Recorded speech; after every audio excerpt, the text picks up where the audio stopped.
오늘은 열왕기상 18장 30절부터 40절의 말씀을 함께 보겠습니다. 엘리야가 시작. 엘리야가 모든 백성을 향하여 이르되 내게로 가까이 오라. 백성이 다 그에게 가까이 가매 그가 무너진 여호와의 제단을 수축하되 야곱의 아들들의 지파의 수요를 따라 엘리야가 돌 12개를 취하니 그가 여호와의 이름을 의지하여 그 돌로 제단을 쌓고 돌아가며 또 나무를 벌리고 송아지의 각을 떠서 나무 위에 놓고 저녁 소재에 드릴 때에 이르러 선지자 엘리야가 나아가서 말하되 아브람과 이삭과 이스라엘의 하나님 여호와여 주께서 이스라엘 중에서 하나님이신 것과 내가 주의 종인 것과 내가 주의 말씀대로 이 모든 일을 행하는 것을 오늘 알게 하옵소서.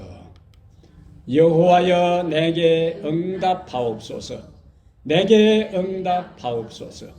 이 백성의 주 여호와는 하나님이신 것과 주는 그들의 마음을 되돌이키심을 알게 하옵소서 하며 이에 여호와의 불이 내려서 번제물과 나무와 돌과 흙을 태우고 또 도랑에 물을 핥은지라 모든 백성이 보고 엎드려 말하되 여호와 그는 하나님이시로다. 여호와 그는 하나님이시로다 하니 아멘. 오늘은 열왕기상 18장 30절부터 40절을 본문으로 해서 지금은 무너진 제단을 다시 쌓을 때이다 함께 읽습니다. 지금은 무너진 제단을 다시 쌓을 때이다 하면 돼요. 지금은 무너진 제단을 다시 쌓을 때이다. 꼭 이때에 안 따라하는 사람이 두세 명씩 있습니다. 어디 가나 꼭 보는 사람이 있어요. 지금은 무너진 제단을 다시 쌓을 때이다. 지난 한 주일 동안 윤 목사님을 강사로 온라인으로 우리가 기도주의를 가졌습니다. 하나님께서 우리에게 필요 적절한 말씀을 주셨어요. 말씀과 기도에 동참하신 모든 분들에게 하나님께서 계속 은혜 주시기를 바랍니다. 오늘은 그 기도주일 총 제목이 지금은 하는 것인데 그 제목의 연장선에서 지금은 무너진 제단을 다시 쌓을 때이다 이런 제목으로 하나님 말씀을 함께 나누겠습니다. 이스라엘의 아합 왕 시대에 오늘 본문의 배경이 북방 이스라엘의 아합 왕 시대입니다.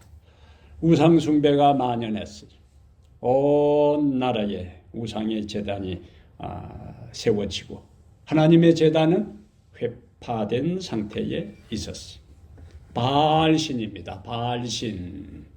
바알신은 여러분 우리가 지금 생각하면은 참으로 이스라엘 백성들이 어리석다 생각할 수 있어요.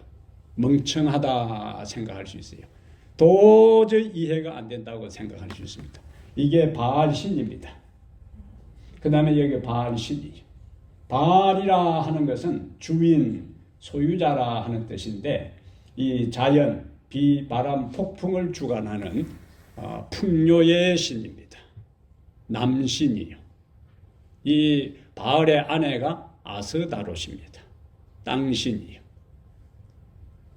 이러한 신을 이스라엘 백성들이 신으로 섬겼으니까 얼마나 하나님 입장에서는 답답하고 가슴이 인간 같으면은 하나님의 복장이 터져도 몇 번 터졌을 거예요.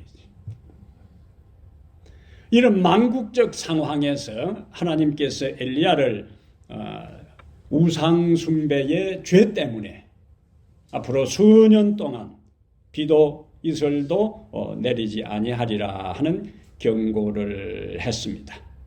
하나님의 말씀대로 몇 년 동안요? 3년 반 동안 이스라엘은 비와 이슬이 한 방울도 내리지를 않았어요. 근데 여기서 우리가 생각할 게 있습니다.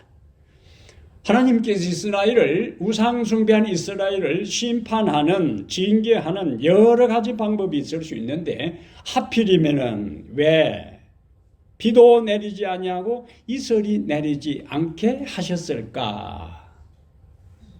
왜 그렇게 하셨을까요? 다른 지진을 내리게 하기도 하고 외국 이방 민족이 침략하기도 할 수도 있고 전염병이 창궐하게 할 수도 있는데 하필이면 많은 하나님의 심판의 도구 가운데서 비가 내리지 않게 하셨을까? 바알의 신은 가나안에 있는 사람들뿐만 아니라 이스라엘 사람들까지도 비와 바람, 이슬, 농사를 주관하는 신이 바로 바알 신이라고 생각하고 있었어요. 그래서 바알을 잘 섬겨야 농사가 잘 되어 풍년을 경험할 수 있다고 믿고 있었습니다. 이때에 하나님께서는 비를 그치게 해서 비를 내리게 하고 비를 멈추게 하는 분은 바알이 아니라 하나님이라는 사실을 생생하게 그들이 깨달도록 하기 위해 다른 모든 심판의 수단, 도구 대신에 비가 내리지 않도록 하나님께서 그렇게 하신 거예요. 3년 반 동안 비 한 방울 내리지 않았다. 그렇지 않아도 중동 지역에 비가 흔하지 않는 그 지역에 3년 반 동안 비 한 방울 내리지 않았다는 것은 온 국토가 다 황폐화되고 만 것을 의미해요. 더 이상 농사를 지을 수도 없는 상태에 그들이 처하게 됩니다. 3년 반이 지날 즈음에 하나님께서 엘리야를 통해서 새로운 명령을 내려요. 갈멜산에서 누가 참 신인가, 누가 참 하나님가 하는 것을 대결하는 그러한 장면이 이제 펼쳐지는데 여기 이스라엘의 여기가 갈멜산이에요. 요 지중해입니다. 이 갈멜산에 거짓 선지자 450명, 보통 우리가 성경을 잘못 읽으면은 거짓 선지자와 아세라 선지자 400명 해서 850대 1로 싸운 것처럼 보이는데 동원은 다 했는데 막상 갈멜산에 싸움이 벌어진 걸 보면은 다른 신은 이 거짓 선자는 등장하지 않고 바알 선지자 450명이 등장합니다. 450대 1의 대결이 여기서 펼쳐져요. 누가 참신인가 하는 것을 증거하는 증표로서 어떤 증표를 요구해요? 누가 참신인가? 바알이 참신인가? 여호와가 참신인가? 무엇을 가지고 결정을 하자고? 하늘에서 불을 내려서 재물을 태우는 신이 참 신이다 하는 조건을 걸고 대결이 펼쳐져요. 엘리야는 백성들 앞에서 무너진 제단을 쌓고 그 위에 재물을 올려 기도했을 때에 하늘에서 불이 내려와 재물을 태웁니다. 그러면은 이 갈멜산 위에서 펼쳐진 일련의 이러한 사건들은 오늘 이 시대를 사는 우리에게 어떤 교훈을 주시는가 하는 것을 오늘 몇 가지 살펴보겠습니다. 첫 번째, 무너진 제단을 다시 쌓아 어떻게 하자고요? 하나님과의 관계를 회복하라. 무너진 제단을 다시 쌓아 하나님과의 관계를 회복하라. 이스라엘의 하나님께 제사하는 제단이 무너졌다는 것은 무엇을 의미할까요? 바알의 제단은 이스라엘 온 전역에 있는데 하나님께 제사하는 제단은 황폐해졌고 파괴되었고 무너졌다는 것은 무엇을 의미할까요? 하나님과의 관계가 끊어졌다 하는 것입니다. 더 이상 그들은 하나님을 통치자로 그들의 왕으로 섬기지 않고 바알을 그들의 하나님으로 그들의 왕으로 그들의 통치자로 섬기고 있었던 거예요. 여호와의 제단이 붕괴되고 여호와의 제단이 방치되고 여호와를 찾지 않고 여호와께 제사 드리지 아니한 결과로 이스라엘은 이스라엘 역사에서 가장 부패하고 가장 배도하고 가장 타락한 시대로 접어듭니다. 게다가 3년 반 동안 비가 내리지 아니해서 극심한 가뭄이 전 국토를 파괴시키고 있었습니다. 그래서 엘리야가 백성들 앞에서 무너진 단을 다시 쌓은 것은 뭘 의미하는가? 바알 숭배를 포기하고 하나님과의 관계를 회복하고 여호와를 참 하나님으로 인정하고 그분을 섬기기로 결단하는 모습이 무엇으로 나타났다고요? 무너진 제단을 다시 쌓는 것으로 나타납니다. 제단은 구약시대의 제단은 하나님이 나타나는 현장이요. 구약시대의 제단은 하나님을 만나는 현장입니다. 구약시대의 제단은 하나님 앞에 자신의 죄를 고백하는 현장이요. 구약시대의 제단은 하나님의 용서를 경험하는 현장이요.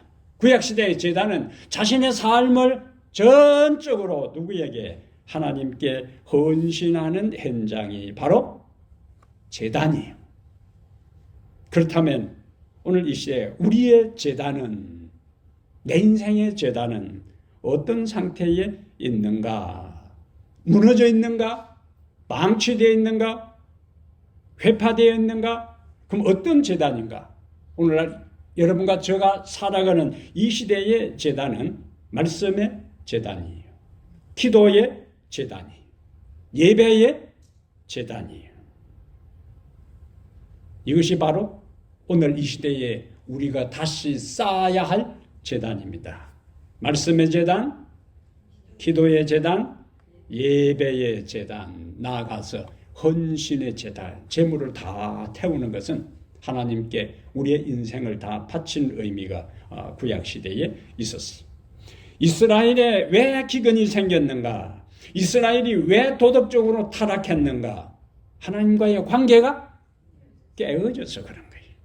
그렇다면 오늘 이 시대의 우리에게도 하나님과의 관계가 깨어지고 단절되고 하나님은 우리의 인생의 주인이 아니고 하나님은 우리의 인생을 통치하지 않으면 우리의 인생 전체가 망가지고 파괴되고 병들고 문제가 생긴다는 사실을 우리는 이스라엘의 역사에서 볼 수가 있습니다.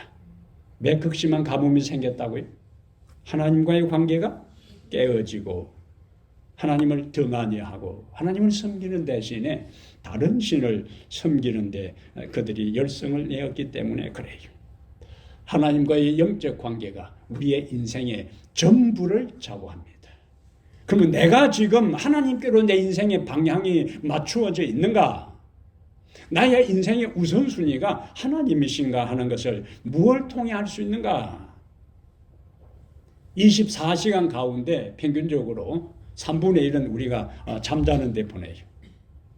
그러면 나머지 시간을 내가 누구와 무엇을 하며 그리고 나 혼자 있을 때 그 시간을 어떻게 보내는가가 내 인생의 방향이, 내 인생의 우선순위가 무엇인지 어떤 상태인지를 단적으로 보여줍니다.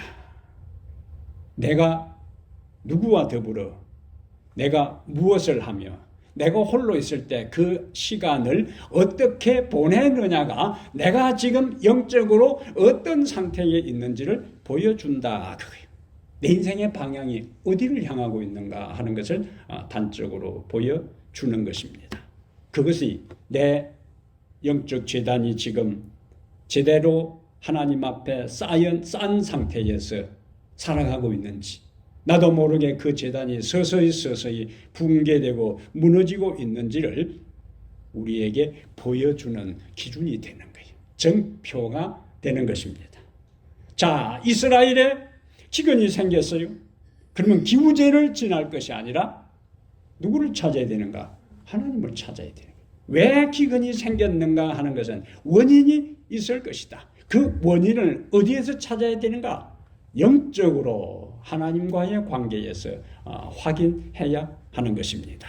그렇다면 여러분과 나의 삶의 인생을 살아갈 때 이런저런 문제가, 예상치 못한 문제가, 전혀 생각지도 못한 문제들이 우리의 삶의 과정 속에 일어납니다.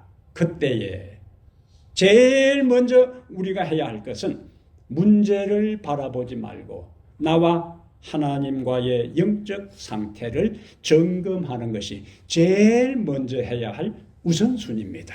예? 제일 먼저 뭘 해야 된다고요? 하나님과 나와의 관계가 지금 정상적인가? 아니면 금이 가고 있는가? 아니면 완전히 단절되었는가? 끊어졌는가를 살피는 것이, 나와 내 가정과 내 삶의 주변에 어떤 문제가 일어날 때 제일 먼저 해야 할 중요한 일입니다. 하나님과의 관계를 점검하는 거예요. 왜냐하면 고린도후서 13장 5절에 읽어봅니다. 너희는 믿음 안에 있는가? 너희 자신을 뭐하고? 시험하고 너희 자신을 확정하라. 예수 그리스도께서 너희 안에 계신 줄을 너희가 스스로 알지 못하느냐. 그렇지 않으면 무슨 말이에요? 예수님이 우리 인생의 주인이고 우리 안에 계시지 않으면 우리는 버리운 자니라. 너희가 믿음 안에 있는가? 너희 자신을 시험하고 확정하라. 이 말씀을 따라 내 삶에 이런 문제가 있는 것은 이것이 문제구나. 이것이 원인이구나. 이것이 부족하구나. 하나님과의 관계에서 이것이 지금 금이 가고 있구나 하는 것을 깨달았다면 다시 하나님과의 관계를 점검한 다음에 기도의 제단을 쌓아야 되고 말씀의 제단을 쌓아야 되고 예배의 제단을 쌓아야 돼요. 그것이 우리가 사는 길입니다. 기도에 대해서 이런 말씀이 있어요. 자, 기도는 파선당한 자에게 항구이며 기도는 기도는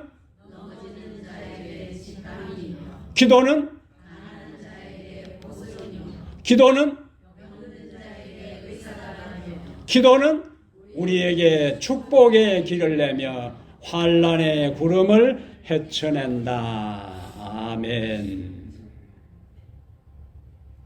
파선당한 자에게 항구가 되며 물에 빠지는 자에게 생명줄이며 넘어지는 자에게 지팡이며 가난한 자에게 보석이며 병든 자에게 의사가 되며 우리에게 축복의 길을 내며 환난의 구름을 헤쳐가게 하는 것이 기도다. 기도와 말씀의 제단을 쌓는 것을 가장 우리의 인생의 우선순위로 다시 삼게 되기를 바랍니다. 그렇게 하는 것이 하나님과 관계를 유지하는 비결이 되고 나의 삶의 모든 문제를 해결하는 지름길이 됩니다.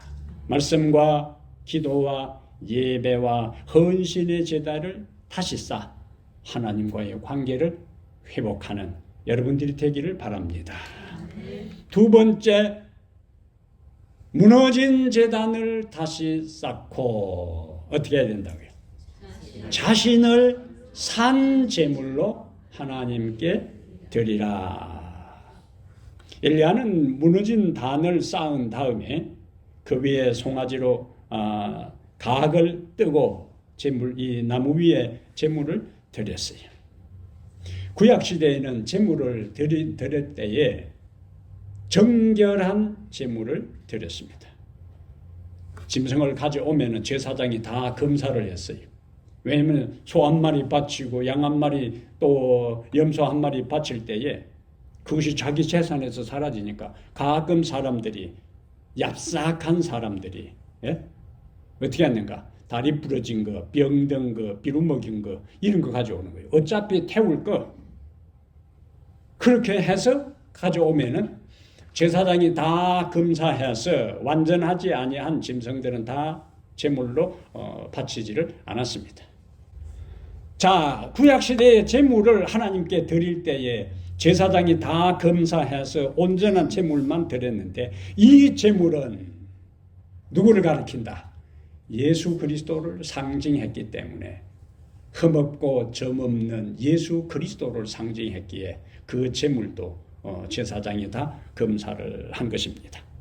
예수님이 십자가의 온전한 제물로 인류를 위한 속죄 제물로 돌아가신 다음에는 더 이상 오늘날은 우리가 희생 제물을 드리지를 않아요.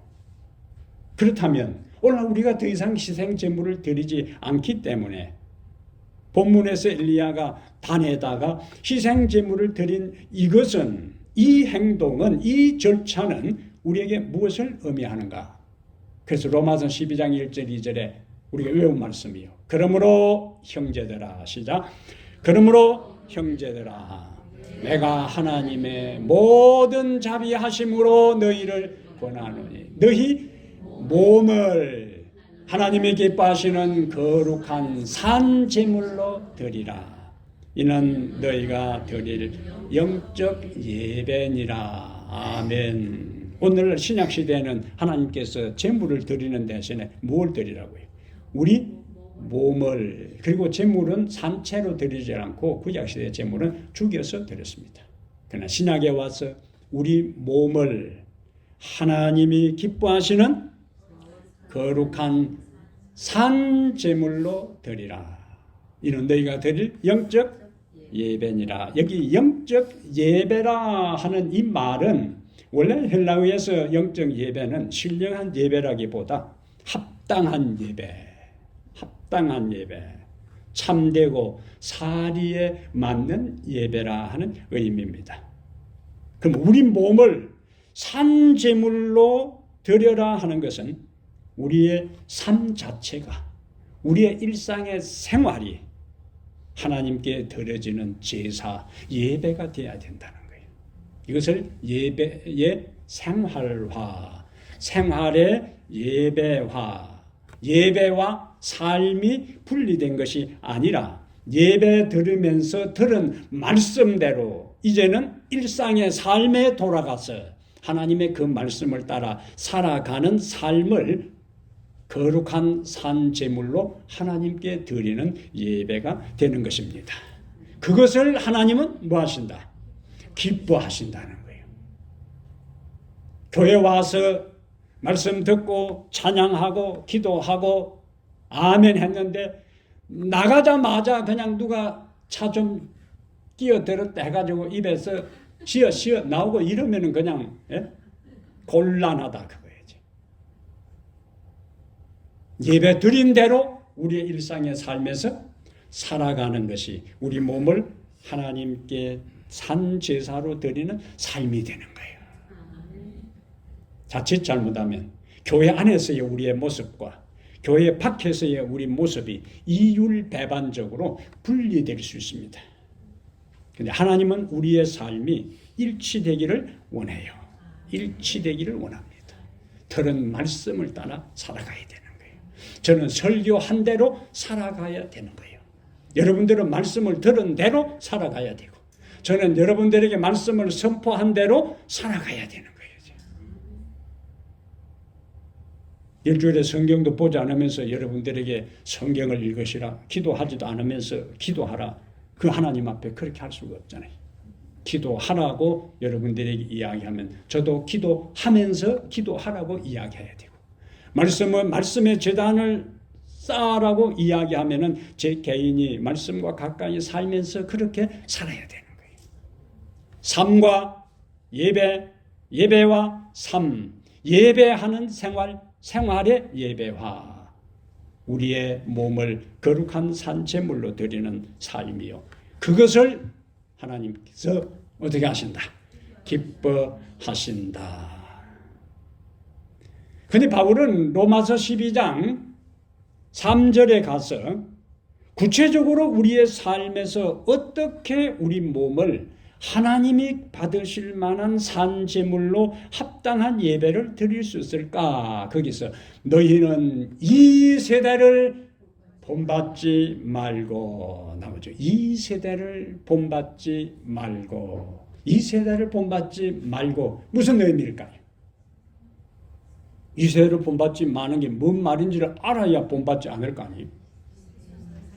세상의 가치관. 우리 왜 말씀 가운데 요한일서 2장 15절 16절에 자, 요한복음 2장 이 세상이나 세상에 있는 것들을 사랑하지 말라. 누구든지 세상을 사랑하면 아버지의 사랑이 그 안에 있지 아니하니. 이는 세상에 있는 모든 것이 육신의 정욕과 안목의 정욕과 이생의 자랑이니 다 아버지께로 온 것이 아니요 세상으로부터 온 것이니라. 이 세대를 본받지 말라는 것은 세상을 본받지 말라는 것이고, 세상을 본받지 말라 할 때에 그 세상의 가치관은 중요한 가치관이 있어요. 그 가치관은 무엇인가? 이 세상에서 나오는 세상의 가치관은 물질 중심이고 돈이라고요. 돈. 그래서 돈 하다가 돌아버린다 그래요. 예? 사람들이 다 돈 하다가 돌아버린다는 게 돈이에요. 이제. 돈 안 좋아하는 사람 아무도 없습니다. 제일 듣기 좋은 소리가 돈 세는 소리라 그랬어요. 돈 세는 싹. 그래서 제가 캐나다에 있을 때에 일주일 구멍가게 하는 분을 한번 방문을 갔는데 일주일 쉬지도 않고 일주일 일을 하는데 목사님 그 맛을 모르기라는 거라. 예?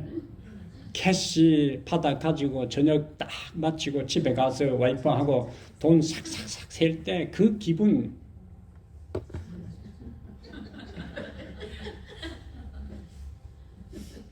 난 아직 그 맛은 못 봤지만 어쨌든 그 사람이 그 이야기를 하더라니까요. 세상의 가치관, 이 세대의 가치관은 뭐라고요? 물질 중심이에요.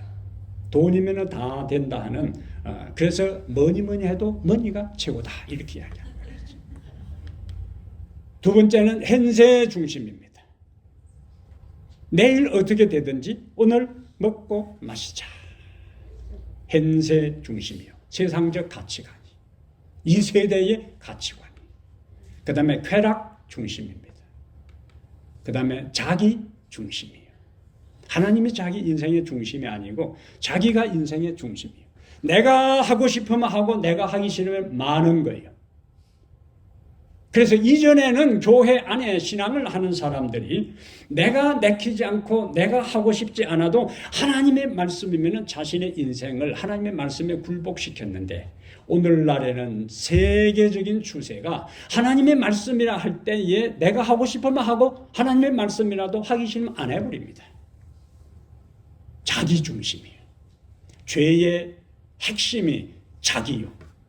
그래서 그 사람이 영적으로 성숙하고 있다 하는 것은 자기 중심에서 하나님 중심으로 그 인생의 무게 중심이 옮겨가는 사람이 영적으로 성장하는 사람이에요. 내가 내키지 않아도, 내가 하고 싶지 않아도, 나에게 손해가 될 것처럼 보여도 하나님이 말씀하셨으면 내가 따르리라. 그것이 하나님 중심적인 인생입니다. 세상적. 그래서 너희는 이 세대를 본받지 말고 하는 것이 바로 그걸 이야기하는 거예요. 물질 중심과 현세 중심과 쾌락 중심과 자기 중심에서 벗어나 하나님 중심으로 하나님이 기뻐하시는 삶을 살아가는 것. 근데 이것이 이렇게 되려면은 너희는 이 세대를 본받지 말고 마음을 새롭게 함으로 변화를 받아야 했는데 마음대로 안 되는 게 마음입니다.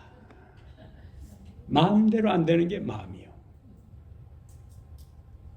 하루에 우리가 몇 가지 생각을 한다고요?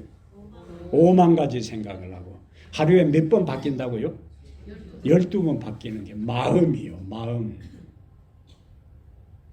그러니까 우리 인간의 마음 가지고는 하나님의 뜻을 따라 하나님이 기뻐하시는 산재물의 삶, 인생을 살아갈 수가 없습니다. 단단히 결심해도 그냥 무너지는 것이 우리 인생들이. 올해 이제 12월이 다 돼 가는데 올 1월 첫 안식일, 올 1월 1일에 여러분 나름대로 생각 없는 사람은 그냥 생각 없이 시작했을 테고 그러나 여러분들은 생각이 깊은 사람들이니까 나름대로 깊이 생각하면서 올 1년은 내가 이렇게 살아야 되겠다.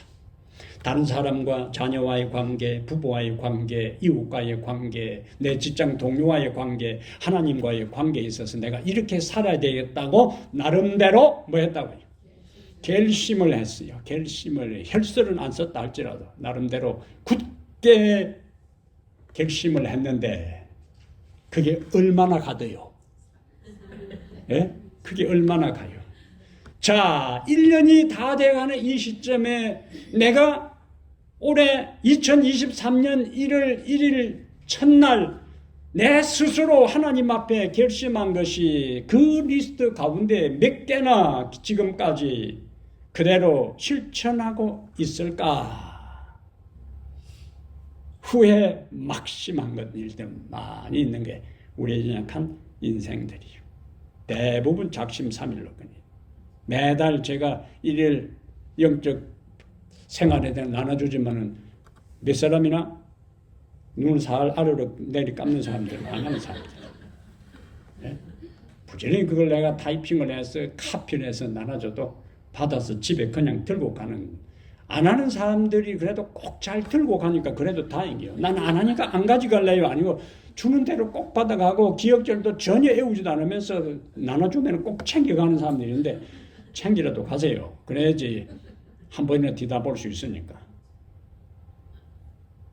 이런 이야기를 하는 거는 좀 콕콕 찔리라고 내가 일부러 이야기를 하는 거예요. 의도적으로. 이거는 안 하는 사람들이 좀 미안한 생각이 들도록 반성하고 있어요. 예, 반성을 하셔야 돼요. 인연이 돌아가는데. 근데 우리 마음 가지고는 안 된다. 우리 마음 가지고는 참 그게 쉽지 않습니다. 그래서 에스겔 36장 26절 27절에 또 새 영을 너희 속에 두고 마음을 새롭게 해야 되니까 우리 지금 가지고 있는 마음과 안 되고 새 마음을 너희에게 주되, 그 다음에요 너희 육신에서 굳은 마음을 제거하고 부드러운 마음을 줄 것이며 또 새 영을 너희 속에 두어 너희로 내 율례를 행하게 하리니 너희가 내 규례를 지켜 행할지라. 이것이 어떻게 해서 가능하다고요? 하나님께서 성령을 우리에게 주셔서 새 마음을 주실 때 우리가 하나님의 말씀을 실천할 수가 있습니다. 오늘 하나님께서 이 안식일 주의 날을 기억해서 나온 여러분들에게 성령을 통해서 새 마음 주시기를 바랍니다. 그 새 마음을 가지고 하나님의 법도를 따라 순종하는 삶이 되기를 바랍니다. 여기 크리스톰이라 하는 이 4세기 5세기경에 유명한 설교가 있는데 얼마나 어려운 설교를 했던지 황금입이라 이분이 이런 말씀을 했어요. 우리가 자신을 어떻게 제물로 드릴 수 있는가? 우리의 눈이 사악한 것을 보지 않고 자신의 혀로 더러운 것을 말하지 않고 손으로 불법의 일을 하지 않고 다른 성도들과 함께 찬양과 말씀으로 하나 되는 것이 제물로 드리는 것이다. 이와 같이 하는 모든 것이 자신의 몸을 제물로 드리는 것이다. 아멘. 우리의 눈으로 보는 것, 우리의 귀로 듣는 것, 말하는 것, 손으로 행하는 것, 우리의 가는 모든 길들이 하나님의 말씀에 어긋나지 않는 삶을 사는 그것이 바로 우리 몸을 산 제물로 하나님께 드리는 것이고, 그런 삶을 살 때 하나님은 우리를 지켜보시면서 기뻐하신다. 그런 삶을 살게 되기를 바랍니다. 마지막 세 번째, 무너진 제단을 쌓고 어떻게 하라고요? 성령의 불을 경험하라. 성령의 불을 받으라. 갈멜산에서 바알의 거짓 선지자 450명이 아침부터 저녁 제사 드릴 때까지 미친 듯이 부르며 칼과 창으로 자기의 온 몸을 찔러 피를 흘려가면서 그들이 불을 내려달라고 소리를 질러요. 근데 우리는 열왕기상 18장 29절에서 아무 소리도 없고 응답하는 자나 돌아보는 자가 아무도 없더라. 불이 내리지를 않았습니다. 불이 내리지를 않았다는 것은 뭘 의미하는가? 바알이 참신이 아니라는 거예요. 근데 사탄이 그 현장에 나타났어. 사탄은 얼마든지 불을 일으킬 수 있어요. 사탄이 불을 몰래 일으키려고 할 때 하나님의 천사들이 지켜서 사탄이 얼찡거리지도 못하게 했기 때문에 불이 임하지 않은 거예요. 하나님께서 당신의 명예가 걸려있는 이 일에 있어서 사탄이 장난치지 못하도록 그 현장에 사탄보다 더 강한 천사들을 파견해서 사탄이 얼씬거리지도 못하게 한 것입니다. 엘리야가 거짓 선지자들 450명이 반나절에 걸쳐서 미친 듯이 난장판을 벌려도 성냥불 하나 일어나지 않은 그때에 슬슬 옆에서 부회를 돋굽니다. 그 거짓 선자들 향해서 엘리야가 그 시인이니까 지금 깊이 묵상하고 있는지 모르니까 더 소리를 질러라. 또 볼일 보러 어디 다른 데 가실 줄 모르니까 찾아와라. 하나님의 강력한 능력이 엘리야를 둘러싸지 않았더라면요, 엘리야는 엘리야 혼자 있고 왕과 모든 신하들과 왕의 계룡원들과 수많은 백성들이 그리고 거짓 선지자가 그 갈멜산에 운집한 상태에 엘리야가 그 앞에 혼자 딱 버티고 서서 하나님 편에 서서 여호와 하나님을 지금 참 하나님을 증명하고 있는 겁니다. 저는 그 장면을 묵상할 때마다 얼마나 멋있는지, 장차 이 엘리야의 모습이 오늘 이 시대를 살아가는 우리의 모습이 되어야 합니다. 모두가 타협하고 모두가 배도하고 모두가 떠나고 모두가 변절하고 모두가 다른 모든 거짓 종교에 미혹되어서 떠날 그때에 여호와 하나님 참 하나님 편에 굳게 서서 흔들리지 않고 여호와 하나님을 높이는 사람들 되기를 바랍니다. 그들이 이제 다 기도가 끝난 다음에 엘리야가 나가서 기도를 드리는데 부조선자 152페이지에 엘리야는 마치 여호와께서 거기 계시고 그 다음에요 그 광경을 목격하시고 그의 호소를 들으시는 것을 아는 것처럼 기도하였다. 아멘. 그래서 그는 하나님 앞에 이렇게 기도합니다. 엘리야가 나아가서 말하되 36절에 아브라함과 이삭과 이스라엘의 하나님 여호와여, 이것은 언약의 하나님이라는 거예요. 아브라함과 이삭과 이스라엘의 하나님, 이스라엘은 야곱이요, 야곱의 하나님 여호와여 하는 것은 약속을 지키시는 하나님이시라는 겁니다. 주께서 이스라엘 중에서 하나님이신 것과 내가 주의 종인 것과 내가 주의 말씀대로 이 모든 일을 행하는 것을 오늘 알게 하옵소서. 여호와여 내게 응답하옵소서. 내게 응답하옵소서. 이 백성에게 주 여호와는 하나님이신 것과 주는 그들의 마음을 되돌이키심을 알게 하옵소서. 하매 여기서 하나 일이 됐으면 안 되는 거예요. 이제. 하나 이게 아니라 하매 이에 여호와의 불이 내려서 번제물과 나무와 돌과 흙을 태우고 또 도랑의 물을 핥은지라 모든 백성이 보고 엎드려 말하되 여호와 그는 하나님이시로다. 여호와 그는 하나님이시로다. 아멘. 하나님이 자신의 명예를 걸고 불을 내려서 그 번제물을 태운 거예요.